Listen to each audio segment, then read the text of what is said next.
sa paraang taliwas sapagkat ang mga droga ay kinuha mismo ng mga ahente sa lapag ng isang warehouse at isinakay sa isang container van at truck at idineliver sa isa pang bodega na pagmamayari ng iba at ipinatanggap sa bodegero na walang kamalay-malay. Ang bodegero ay kinasuhan at ngayon ay nagdurusa sa loob ng bilangguan. Wala din po bang reasonable doubt sa kaso niya? Ang ginawang controlled delivery ay nagpatibay noon sa hearings ng Committee on Dangerous Drugs kung saan mismong ang PIDEA ang nagsalaysay na umano'y inabutan nila ang mga droga sa Hongfei warehouse na nakalabas na sa container at ito'y nasa lapag na. Dinagdag din noon na nagalit pa nga ang Director General ng PIDEA sa mga ginawa ng mga customs personnel sa pangunguna ni Customs Commissioner Faildon sapagkat nagalaw na raw ang ebidensya. Si Mr. Jimmy Guban, isang dating empleyado ng customs na siyang nakadiskubre ng mga droga sa mga tinatawag na magnetic lifters. Siya na nga ang nakapagsumbong at nakadiskubre, siya pa ang nakulong ng 40 years. Inimbestigahan din ito ng Committee on Dangerous Drugs noong 2018. At ako pa rin ang tumatayong chairman noong panahong yon. Hindi po ba may reasonable doubt na sa kaso niya kasi siya nga ang nakadiskubre ng droga? Si Miss Jed Pilapil C., asawa ng sinasabing Chinese drug lord sa Davao City. Sari-saring bintang ang ipinatong sa kanya dahil lamang asawa siya ng isang pinaghihinalaang drug lord na hanggang sa oras na ito ay sinasabing at large o hindi matagpuan. Kinuha sa kanyang tirahan ng walang warrant of arrest at hindi na pinalaya mula noon. Sa pilitang hiniwalay sa kanyang noon ay sanggol na anak. Pinapirma ng waiver sapagkat siya ay kinuha ng walang warrant na nangangahulugang kidnapping at mula nga noong Enero 2005 ay ikinulong na hanggang sa kasalukuyan.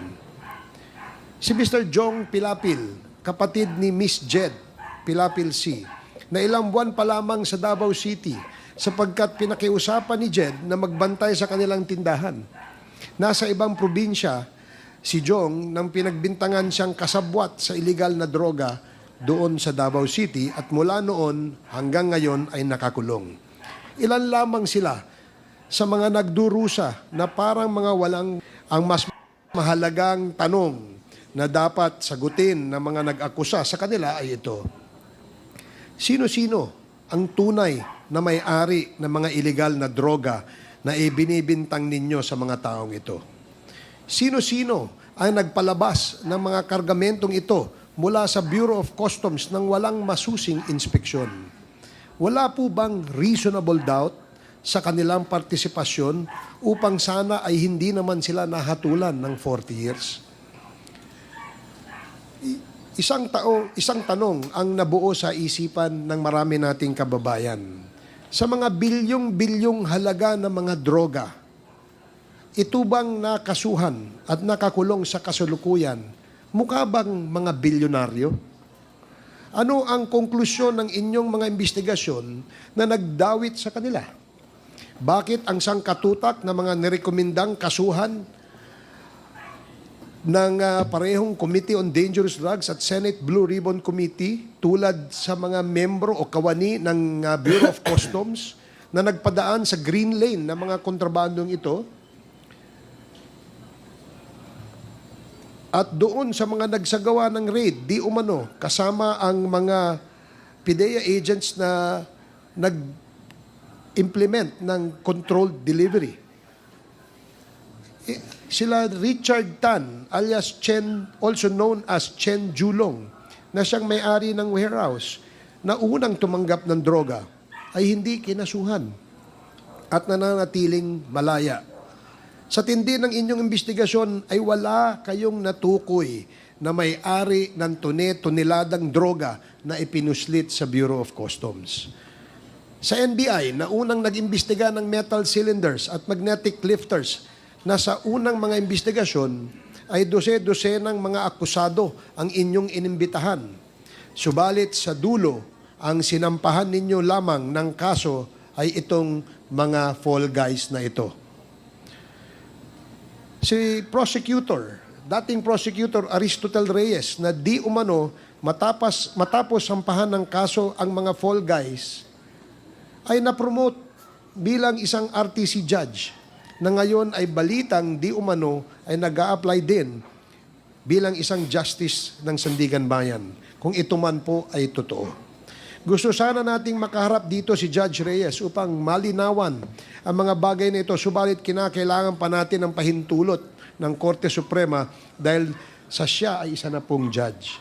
Isang bagay na kailangan malinawan ay ang mga charges di umano na ginawa ni prosecutor na sinang-ayunan ng Department of Justice under the former Secretary Vitaliano Aguirre.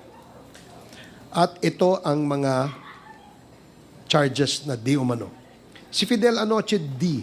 na bodigero ay sinampahan ng kaso. Subalit si Chen Julong o Richard Tan na nagmamay-ari mismo ng warehouse kung saan dinala ang mga droga ay hindi nakasuhan. Tama po ba? Gusto sana naming malaman ang mga dahilan kung ano at sino-sino ang mga hindi nakasuhan na kasama sa investigasyon na iyon.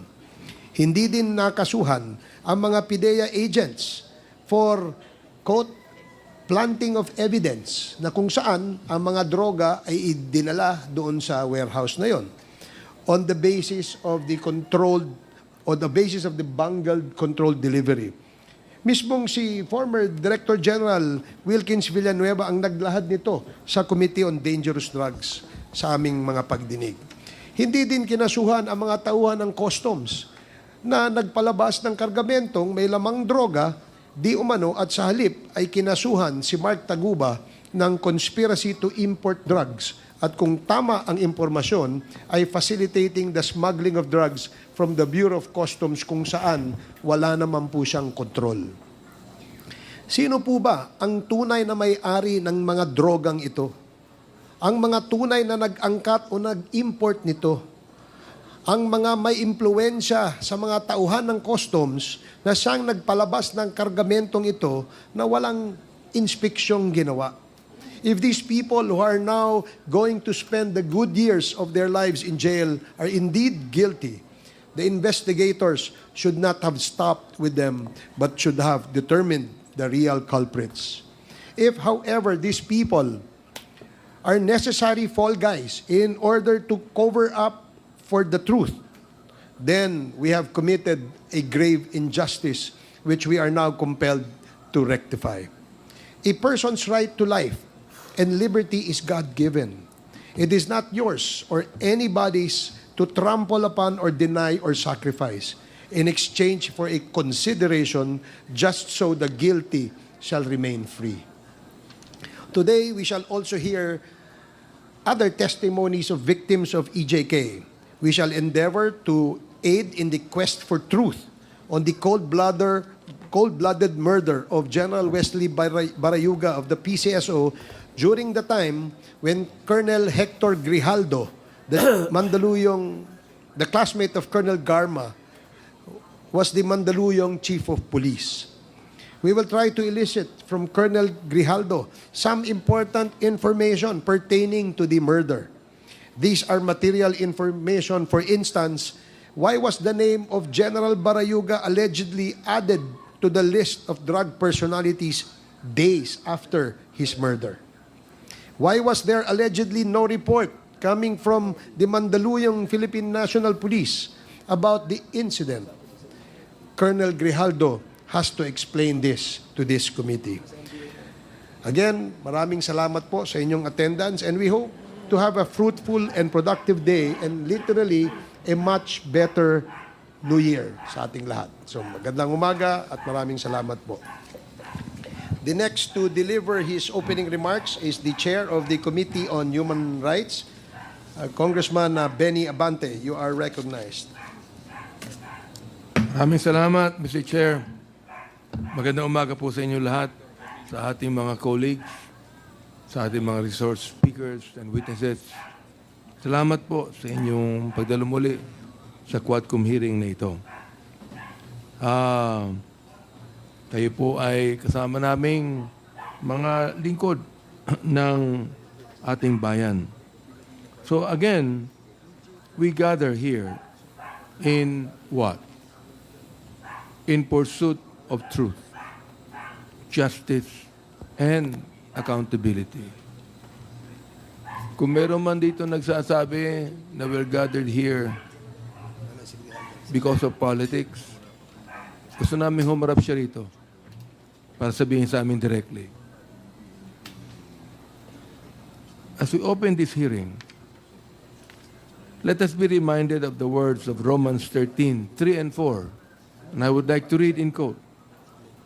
For rulers are not a terror to good works, but to the evil. Ang rulers po dito ay hindi lamang ang ating political leaders, kundi lahat ng ating law enforcers. Ano po ang gawain natin? We are not a terror to good works, but to the evil. Wilt thou then not be afraid of the power? Do that which is good. Yan po ang command ng Scripture. Do that which is good, and thou shalt have praise of the same. For he is the minister of God to thee for good. Ang bawat opisyal po ng bayan ay tinawag na ministro ng Diyos para sa kabutihan. So ito po ang sinasabi. Do that which is good. This is the standard by which we measure our actions in this quest for justice. This is the challenge to all who hold power, whether in government, law enforcement, or public service. Power must never be abused in order to shield wrongdoers. It must never be wielded to sow fear among the innocent. Power must serve only one purpose: to uphold what is just and to bring evil to account. Yet, time and time again, in the course of these hearings, we have seen the opposite. Those entrusted with the duty to protect have enabled injustice. Those who swore to uphold the law have hidden behind justified, like former PIDEA Chief Wilkins Villanueva. And I would never question his good record in the Philippine National Police. I admire what he has done.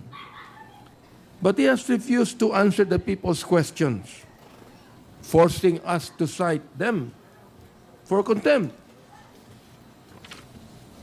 This is not a mere legal matter. It is a moral one. After all, the first laws that were made in the world were based upon a moral code. If we are to serve justice, if we are to save our countrymen from the clutches of extrajudicial killings, illegal drugs, and pogos that have corrupted our institutions, then we must do that which is good. And this begins with the truth. May mga taong pinapasalamatan ang dating administrasyon sa war on drugs. Medyo nakakapagtaka po yun. So anyway, Mr. Chair, I would give my time and to the other interpellators. I would just like, Mr. Chair, to request na sana matapos na po natin itong topic ni Grijaldo and forward with the other EJK issues. Because it's something that we need to resolve immediately so that we can benefit from the wisdom of Congressman Benny Abante as chairman and to whatever Congressman Dan Fernandez can contribute to Quadcom. Okay, thank you, Congressman Suarez. The next to interpolate is Congressman Adyong. You have 10 minutes. Thank you very much, Mr. Chair. It will not take me 10 minutes to ask my question. In fact, this is a follow-up immediately after the question of Congressman Lord Dansuan. Just to zero in on the issue of why it took for the district police to create the Special Investigation Task Force. Kasi doon po yung nag-intriga sa akin. Tama po ba, I will not discuss anything about your affidavit, Colonel. Just want to ask you straight questions, and I hope you Yes, will Your not Honor. invoke your right against self-incrimination. Now, is it correct that when the Barayuga murder happened, that was during your time as the chief of the Mandaluyong City Police? Yes, Your Honor. And immediately after, when the murder took place on the same day, you all immediately conducted an investigation. Is it correct? Yes, Your Honor. And sino yung head ng investigative team na ito? Kasi parang hindi ho kayo, sabi niyo po sa committee ito ay hindi kayo yung directly na nag-imbestiga, but you rather form a team and you had assigned or delegated someone in your office or in your police district to handle the investigation. Tama po ba? Sino yun? No, Your Honor. Para malapit-lapit lang sa batasan at Station 6, Mr. Chairman. So mo, Mr. Chairman. Are you referring to Station 6 of the Quezon, Quezon City, Mr. Chairman. Dito lang yan sa batasan eh. Okay, So mo, so Mr. Chairman. there is a motion to detain, transfer the detention of Colonel Grijaldo to Station 6 of the Quezon City, Police Station. Are there any second? Duly seconded. Any objections? Hearing none, the motion is approved. Comsec, please coordinate with our Sergeant at Arms and inform the said office that Colonel Grijaldo will be transferred to Station 6 of Quezon City and serve his detention in that facility. Mr. Chair, Congressman Akop. since I cannot get intelligent answers from our resource person, may I just make a manifestation? The reason why I asked Attorney Conti about the canons of legal ethics that we have in our possession a joint statement from the law office of Attorney Emerito B. Kilang from the Kumigad law offices. And in this joint statement of the two lawyers, they debunk all the claims of Colonel Grijaldo. And lawyers are supposed to observe the canons of legal ethics, as I have stated in my interpellation of Attorney Conti. And that is the reason why I asked Attorney Conti about the canons of legal ethics. So, it is the word of Colonel Grijaldo alone versus the words of two honorable congressmen and attested to by two lawyers, the lawyers of one of our resource persons, Attorney Garma. The other manifestation I want to make, Mr. Chair, is that in 4 instances where we invited Colonel Grijaldo, he has refused to attend. Ang timing po niya ng pagka-confine niya, every time na meron tayong hearing, if you look at the calendar of events. Kaya sinasadya niya na magpa-confine para hindi siya maka-attend ng hearing. Marami pong salamat, Mr. Chair. Mr. Chair. Thank you, Congressman Akop.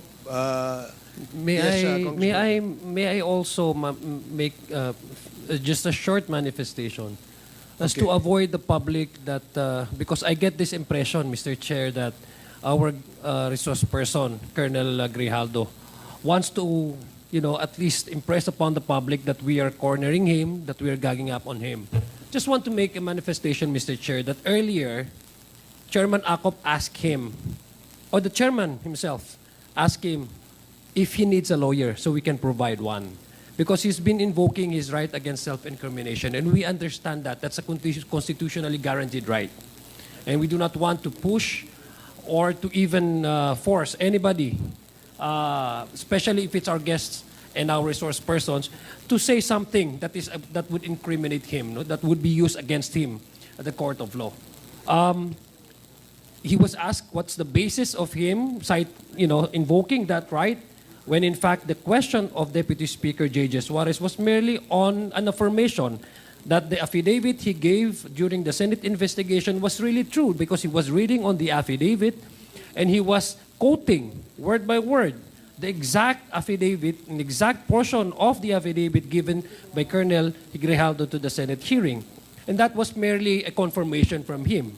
In fact, when he answered and replied to DSJJ Suarez earlier, his response is very much in conflict with the answer in itself. No? Sabi niya, I would stand by my affirmation, I confirm my affidavit which DSJJ was reading, and yet he says he invoked his right against self-incrimination. So he confirmed it, and yet he do not want to confirm it at the same time.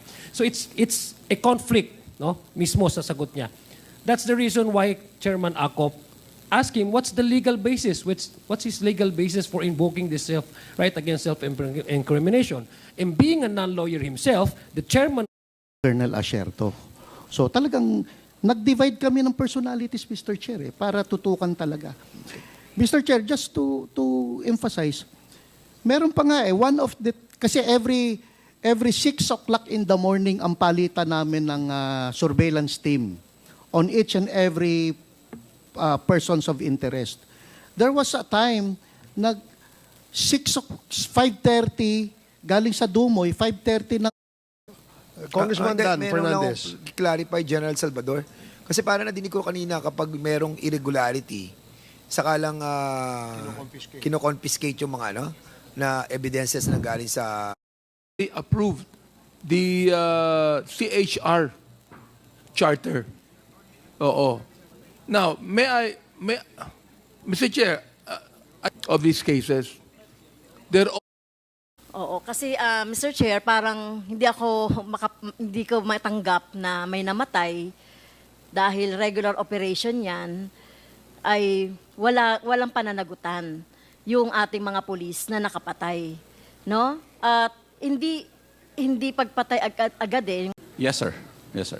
So you mean to tell me po, just to confirm, in the case of Mr. Mark Taguba, in which supposedly yung sa EMT, yung with drugs are now related, and there was a mention of the TARA, you would still say na di nyo po alam na may TARA system?